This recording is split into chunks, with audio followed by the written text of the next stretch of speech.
Nice. ஆனா எனக்கு என்னன்னா, இப்போ மணிகண்டன் சாரோட கடைசி விவசாயில முருகனுக்கான ரெஃபரன்ஸ் ரொம்ப ஜாஸ்தி.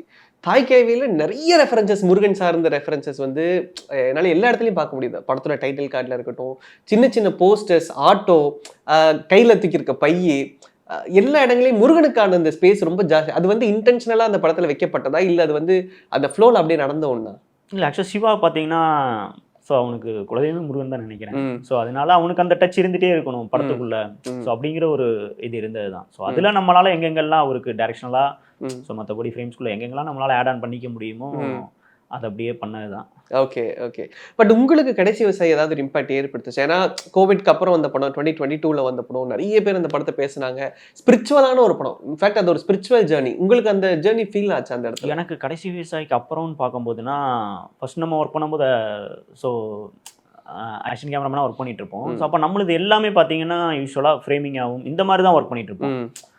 எனக்கு கடைசி விவசாயி உள்ள போனதுக்கு அப்புறமே, சார மீட் பண்ணதுக்கு அப்புறமே பார்த்தீங்கன்னா, எனக்கு அப்படியே டிஃபரெண்ட்டா இருந்தது.